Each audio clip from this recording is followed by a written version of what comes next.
मेरी शादी मेरी माँ ने अपनी मर्जी से की थी।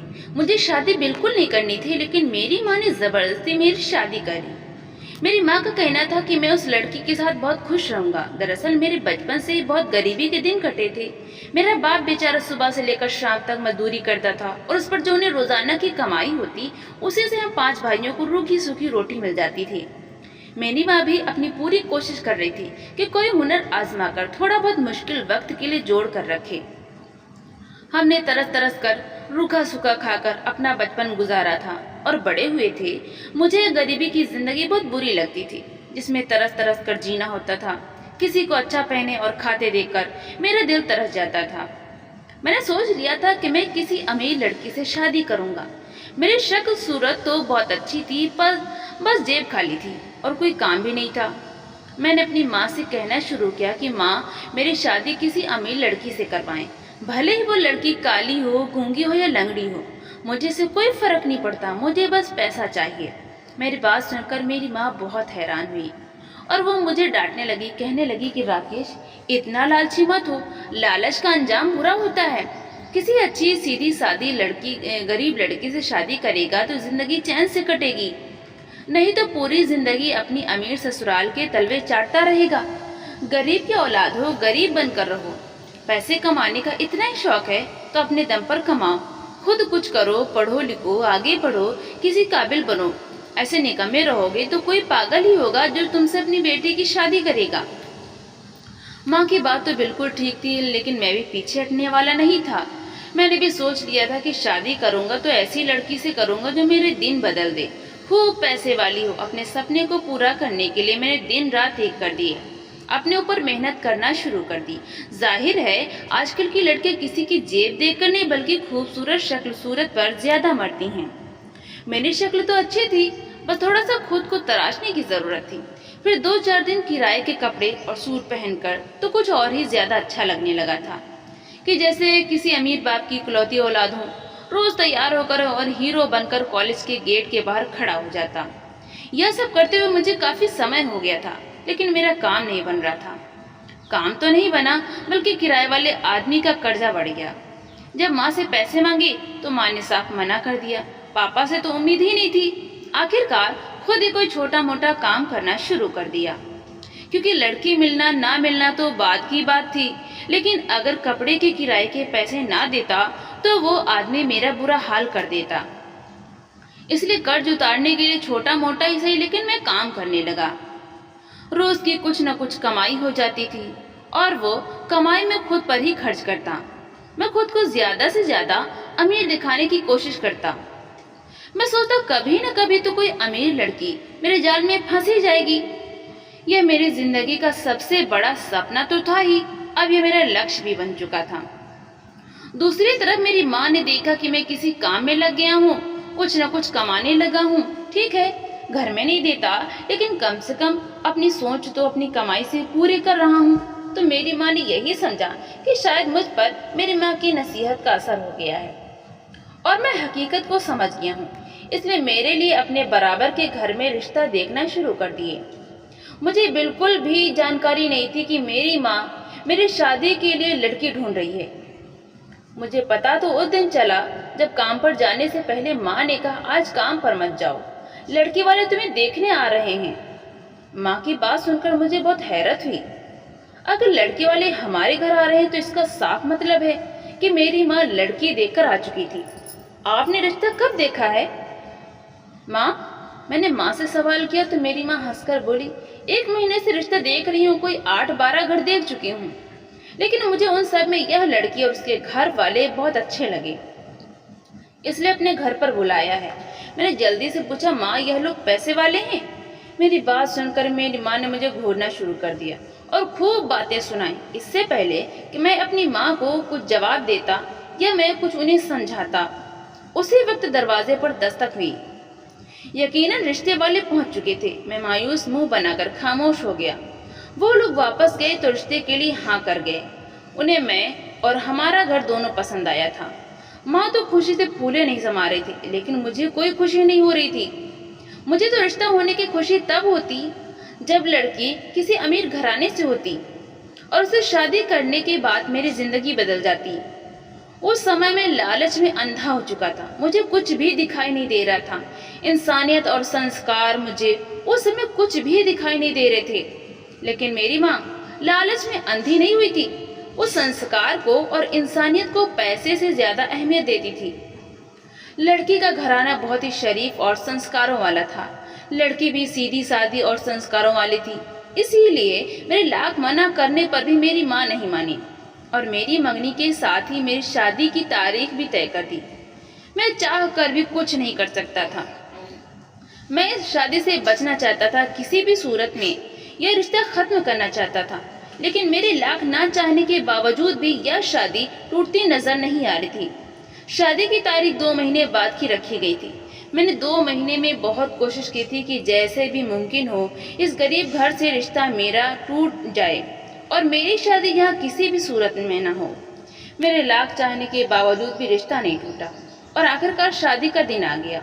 मेरी माँ उस दिन बहुत खुश थी और खुश क्यों न होती, यह रिश्ता उन्हीं की तो पसंद का था। हाँ, शादी के दिन तक मेरा मुंह लटका हुआ था। मुझे उस आने वाली लड़की से नफरत महसूस हो रही थी और मेरी नफरत का यह हाल था कि फेरों के बाद भी मैं यही सोच रहा था कि इस गरीब लड़की से कैसा छुटकारा पाया जाए। मैं सोचता रहा और सोचते सोचते आखिर मेरे दिमाग में एक शैतानी ख्याल आया और यह ख्याल आते ही मेरे चेहरे पर एक शैतानी मुस्कुराहट आ गई। बस अब इस काम को अंजाम देना बाकी था। उस गरीब लड़की से मेरी शादी तो हो चुकी थी, लेकिन जैसे ही मेरा प्लान कामयाब होता वो लड़की मेरी जिंदगी से चली जाती और मैं अपनी पसंद और मर्जी से किसी भी अमीर लड़की से शादी कर लेता और आराम की जिंदगी गुजारता। प्लान तैयार करने के बाद मैं काफी रिलैक्स हो गया था, लेकिन अब मुझे रात होने का इंतजार था। मैं बेचैनी से समय गुजरने का इंतजार करने लगा कि कब शादी के दिन की सारी रस्में पूरी हों और दुल्हन को कमरे में छोड़कर सब अपने अपने घर पर चले जाएं। जब सब अपने अपने कमरे में चले गए और दुल्हन को मेरे कमरे में बिठा दिया गया तो अब मुझे अपने प्लान को अंजाम देना था। लेकिन मुझे डर भी लग रहा था। जाहिर है जो प्लान मैंने सोचा था वो बहुत खतरनाक था। अगर कोई सुनता तो कांप जाता। मैं जितना हो सके उतना जल्दी इस मामले को खत्म करना चाहता था, लेकिन उतना ही ज्यादा मैं डर भी रहा था। मैंने अपने डर पर काबू पाया और कमरे में चलाया। अपनी नई नवीली दुल्हन को बेड पर बैठा अपना इंतजार करते पाया, लेकिन दुल्हन को देखते ही मेरे दिल की धड़कन तेज होने लगी। ना चाहते हुए भी मैंने दुल्हन का घूंघट हटाकर दुल्हन का चेहरा देखा। इसमें कोई शक नहीं था कि दुल्हन बहुत खूबसूरत थी। दुल्हन की खूबसूरती से मैं कुछ समय के लिए मदहोश हो गया। कुछ समय के लिए मैंने अपना प्लान रोक दिया। कौन जालिम पति होगा जो अपने सामने बैठी इतनी प्यारी लड़की पाकर इस मौके को हाथ से गंवा देना चाहेगा, वो भी तब जब वो लड़की उसकी अपनी पत्नी हो और वो उस पर पूरा हक रखता हो। उस समय मैं सारे मंसूबे भूल गया। बस याद था तो अपने सामने बैठी खूबसूरत सी अंजलि की खूबसूरती का दीवाना हो गया। उस समय सारे बुरे ख्याल मेरे दिल से निकल गए। मैंने अंजलि के खूबसूरत हाथ को चूम लिया और उसकी उंगली में सोने की अंगूठी पहना दी। अंजलि शर्म से सिमटी जा रही थी। मैंने अंजलि को कस के सीने से लगा दिया था। शादी के शुरू दिनों में तो मैं और अंजलि बहुत खुश रहे। मेरी पत्नी मुझसे बहुत ज्यादा खुश थी। शादी की खुशी में और इतनी सुंदर पत्नी पाकर मैं भूल गया था कि मैंने अपनी पत्नी से छुटकारा पाने के लिए एक मंसूबा बनाया था। पूरा 1 महीना गुजर गया था। उस दिन मेरी पत्नी अपने मायके जाना चाहती थी। मैंने उसे खुशी खुशी इजाजत दे दी। जाते उसने कहा कि मेरे पास आपके लिए एक बहुत बड़ा सरप्राइज है, बस दुआ करना। मैंने कहा बताओ क्या सरप्राइज है, लेकिन वो इस बात पर डटी रही कि कल बताऊंगी। मैंने भी ज्यादा जिद नहीं की और उसे माँ के घर छोड़ आया, यह कहकर कि शाम को वापस ले आऊंगा। वापस आया तो आज मुझे फिर से अपना प्लान याद आया कि मुझे तो अपनी पत्नी से छुटकारा पाना था और किसी अमीर लड़की से शादी करनी थी। आखिरकार मैंने सोच लिया कि मैं अपने प्लान को कामयाब करके रहूंगा। आज रात ही मैं इसे पूरा करना चाहता था। मैं उस वक्त बिल्कुल भूल गया था कि मेरी पत्नी अंजलि मुझसे कितनी मोहब्बत करती है। बल्कि वो तो मेरे लिए लकी साबित हुई थी। जब से वो मेरी जिंदगी में आई थी, मेरी जिंदगी में खुशियां ही खुशियां थी। काम करने में भी मन लगता था, लेकिन उस समय मेरे सर पर एक ही बोझ सवार था और वो अमीर बनने का। शाम को अंजलि अपने भाई के साथ ही वापस आ गई। बहुत ज्यादा खुश लग रही थी। मुझे उसकी खुशी बड़ी अजीब लगी, क्योंकि आज से पहले वो कभी इतनी खुश दिखाई नहीं देती थी। लेकिन मुझे उस वक्त इन बातों से कोई मतलब नहीं था। मुझे बस अपने प्लान को कामयाबी देनी थी। आखिर वो पल आ ही गया। कोई रात के 3 बजे मैं छत पर गया और अपनी आवाज बदलकर चिल्लाकर अपनी पत्नी को पुकारा। अंजलि उस वक्त नींद में थी। वो चौंक कर उठ बैठी। जब उसे किसी ने ऊपर छत पर से पुकारा, एकदम से उठ बैठी। कमरे में इधर उधर देखा और मुझे नहीं पाया। मैंने दोबारा आवाज लगाई तो ऊपर छत पर चली आई। मैं गेट के पीछे छुपकर खड़ा हो गया था। जैसे ही अंजलि ऊपर आई, मैंने एक मोटा डंडा उसके सर पर दे मारा। चोट गहरी लगी थी। वो नीचे गिर गई, शायद बेहोश हुई थी। मैंने चेक किया तो मेरी खुशी का ठिकाना नहीं रहा, क्योंकि एक ही डंडे में उसका काम तमाम कर दिया था। कुछ ही देर में अंजलि का पूरा शरीर नीला पड़ गया। हमारी छत पर यह पुराना कमरा बना हुआ था, जिसमें कबाड़ खाना भरा हुआ था। उस कमरे में कोई आता जाता नहीं था। फिलहाल मैंने अंजलि को उस कमरे में रखे एक बड़े से संदूक में डाल दिया और अपना काम खत्म किया। काम खत्म करके मैं जल्दी से नीचे आकर अपने कमरे में सो गया। मैं बहुत खुश था कि मैंने अपने गरीब पत्नी से छुटकारा पा लिया है। अब मैं किसी अमीर लड़की से शादी कर सकता था। सुबह हुई तो घर में मैंने शोर मचा दिया कि अंजलि घर से भाग गई है। पहले यह बात घर में फैली, उसके बाद मोहल्ले में, उसके बाद रिश्तेदारों में, और फिर अंजलि के घर वालों को भी यह बात पता चल गई कि अंजलि घर छोड़कर भाग गई है। मैं नकली मगरमच्छ के आंसू बहाने लगा। सब अंजलि को भला बुरा कह रहे थे। यहाँ तक कि मेरे ससुराल वाले भी अपनी बेटी अंजलि को ही बुरा कह रहे थे कि उसने उनकी नाक कटा दी। और मैं अंदर ही अंदर खुश हो रहा था। सोच रहा था कि चलो अच्छा हुआ, जैसा सोचा था वैसा ही हुआ। शाम तक कोई ना कोई हमारे घर आता ही रहा, और जो भी हमारे घर आता अंजलि कोई भला बुरा कहकर चला जाता। शाम को जब मैं अपने कमरे में आया तो मेरा मोबाइल बज उठा। मैंने फोन नहीं उठाया। उस समय पता नहीं क्यों मेरा फोन उठाने को दिल नहीं कह रहा था। कमरे का खालीपन मुझे काटने को दौड़ रहा था। अंजलि की कमी महसूस हो रही थी। पता नहीं क्यों दिल के अंदर एक दर्द की लहर उठी कि शायद अंजलि को मारकर मैंने अच्छा नहीं किया। मैंने आंखों से आंसू की 2 बूंदें टपक पड़ी, जिन्हें मैंने जल्दी से साफ कर लिया। फोन दोबारा बजा तो दोबारा मैंने फोन काट दिया। मेरे बिल्कुल भी मन नहीं कर रहा था किसी से बात करने का। इतने दिनों तक अंजलि की बाहों में सोने की आदत पड़ चुकी थी। अंजलि के बिना बेड पर नींद नहीं आ रही थी। फोन एक बार फिर से बजा तो इस बार मैंने फोन उठा लिया, लेकिन दूसरी तरफ से जो कहा गया उसने मेरे होश उड़ा दिए। दूसरी तरफ एक आदमी बोल रहा था, जो अंजलि का नाम लेकर कह रहा था कि आपकी पत्नी अंजलि के नाम 5 करोड़ की लॉटरी लगी है, कूपन कोड डालकर लॉटरी के पैसे ले जाएं। यह सुनकर तो मेरे होश ही उड़ गए थे। मैंने जल्दी से अपनी पत्नी के मायके फोन करके कूपन का कोड पता करना चाहा। उन्होंने कहा कि हाँ, उसने कुछ समय पहले एक लॉटरी में हिस्सा लिया था और उसका कोड उसने अपने लॉकेट में डालकर उसे अपने गले में पहन लिया था। यह सुनते मैं जल्दी से छत पर गया। मैंने जल्दी से कमरे का दरवाजा खोला और फिर उस संदूक को खोला जिसमें मैंने अंजलि को डाला था, लेकिन मेरे रोंगटे खड़े हो गए। पैरों तले से जमीन निकल गई। मैंने डर के मारे ढक्कन वहीं छोड़ दिया और जल्दी से आकर अपने कमरे में बेड पर बैठ गया। लंबी लंबी सांसें लेने लगा। मैंने इधर उधर देखा कि कहीं कोई मुझे देख तो नहीं रहा। मेरा पूरा शरीर पसीने में भीग चुका था। मैं संदूक वाला मंजर आंखों से हटा ही नहीं पा रहा था।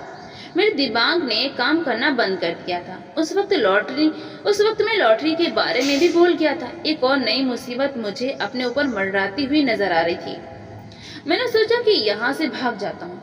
यह सोचकर मैंने अपने बैग में कुछ कपड़े डालने शुरू कर दिए, लेकिन तभी ख्याल आया, कोई पूछेगा कि मैं कहाँ जा रहा हूँ तो मैं क्या जवाब दूंगा।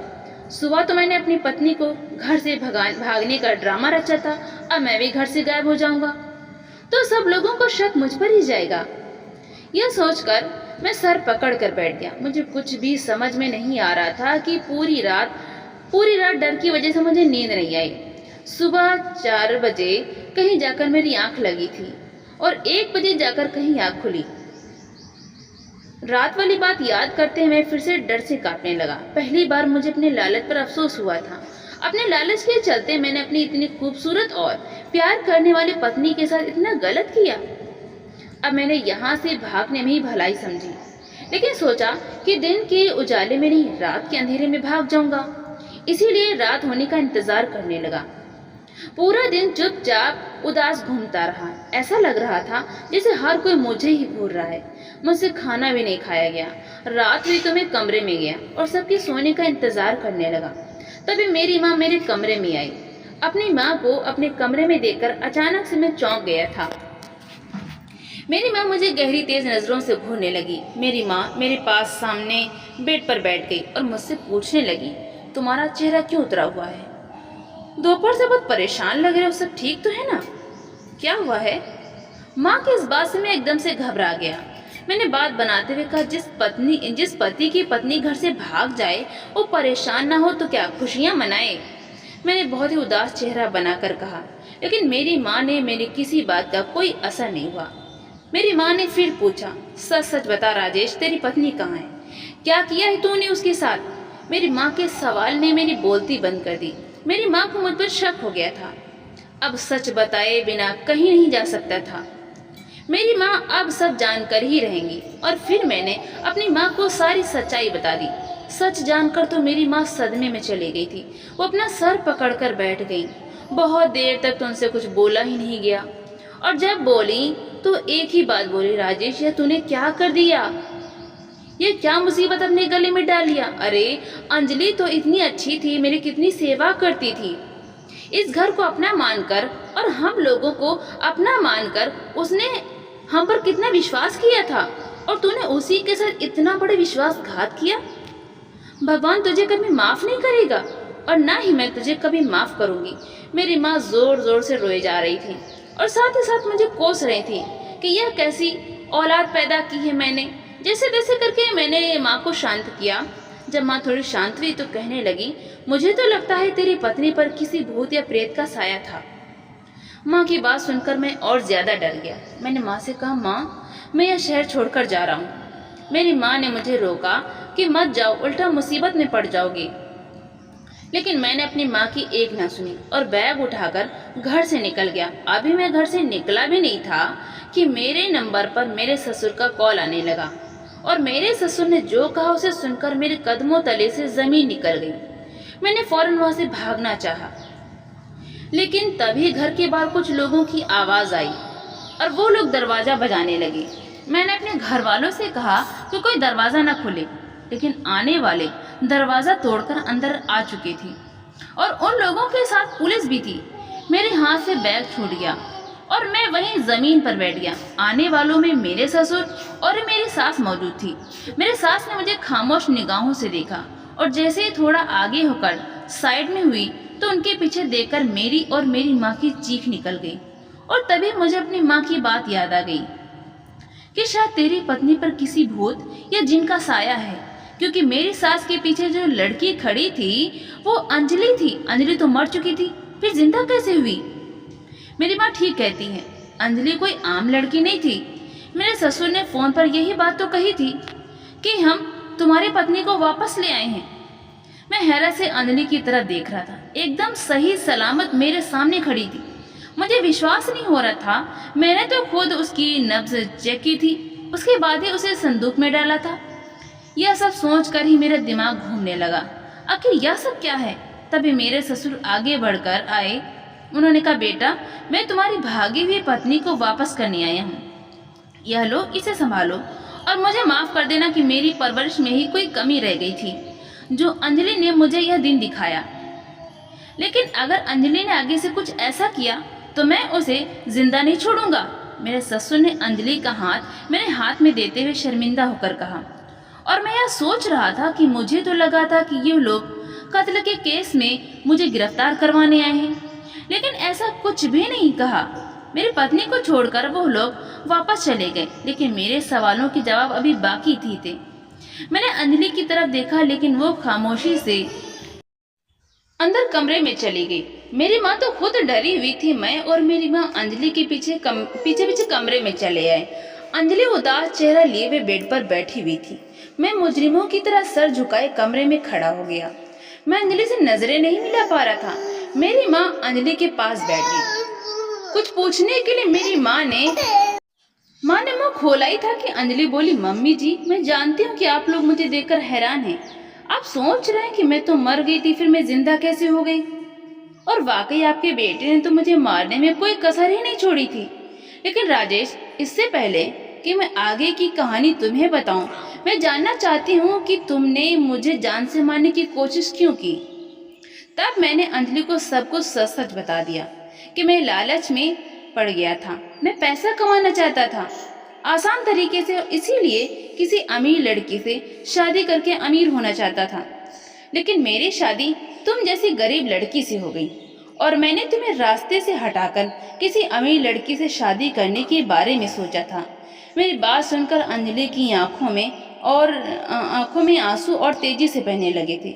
बोली, मैंने तो राजेश को सच्चे मन से अपना पति स्वीकार किया था और उसे सच्ची मोहब्बत करने लगी थी। हालांकि शादी से पहले मैं शादी करने से इनकार कर रही थी।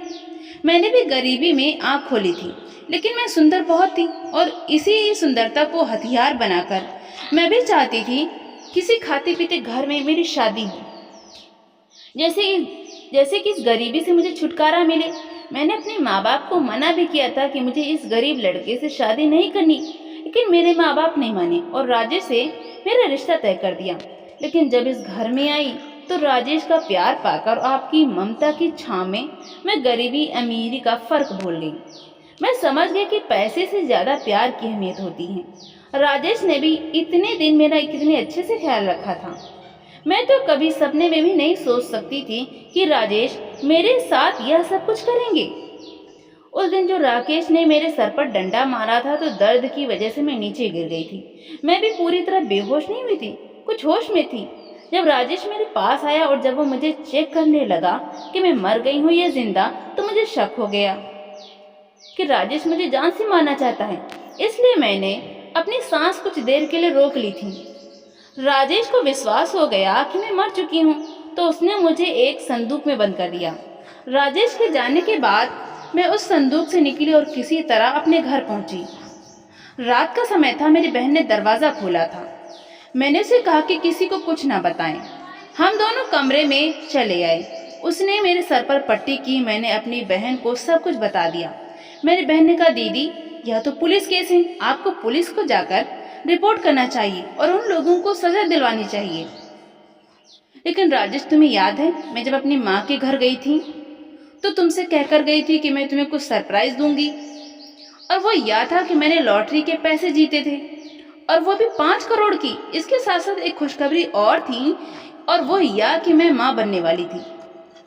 मैं चाहती तो पुलिस में जाकर तुम लोगों के खिलाफ केस दर्ज करा सकती थी, लेकिन मैंने ऐसा नहीं किया क्योंकि मैं अपने बच्चे को दुनिया में लाने से पहले बर्बाद नहीं करना चाहती थी।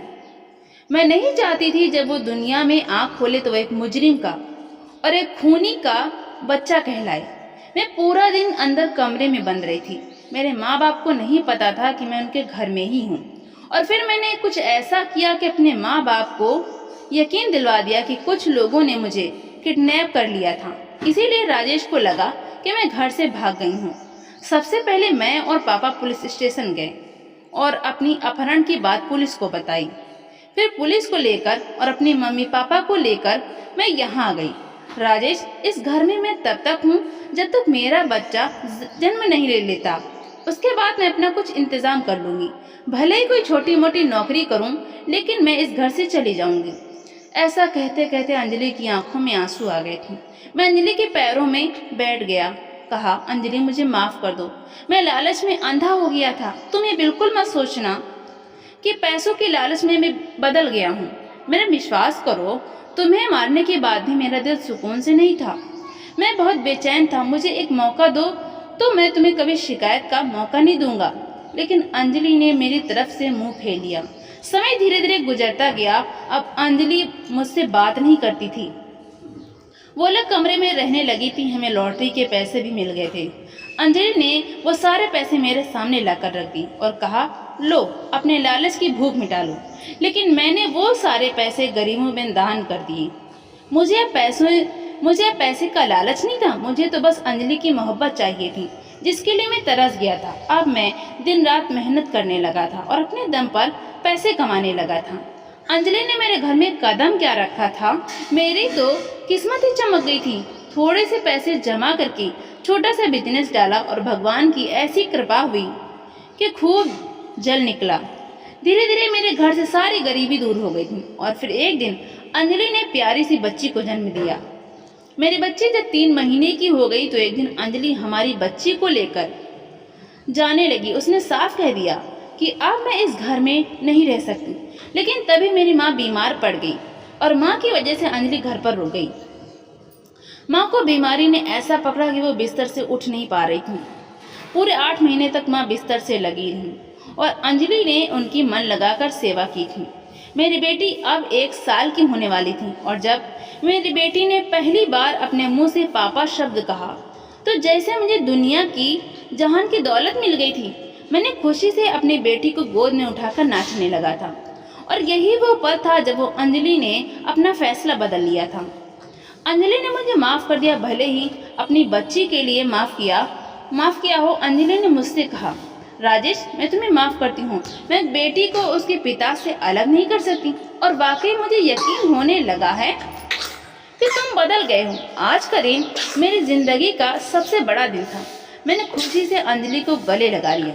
हमारी फैमिली पूरी हो चुकी थी, किसी बात का कोई दुख नहीं था। अब मेरे मन से लालच हट गया था। मैं समझ गया था कि प्यार ज़्यादा ज़रूरी है, पैसा नहीं। तो दोस्तों ये थी हमारी आज की कहानी। इस कहानी के बारे में आपकी क्या राय है कमेंट बॉक्स में ज़रूर बताएं। वीडियो को लाइक करें और चैनल पर नए हैं तो चैनल को सब्सक्राइब ज़रूर करें और हाँ नोटिफिकेशन बेल को ज़रूर दबाएं ताकि हर अगली आने वाली अपडेट सबसे पहले आपको मिले। धन्यवाद।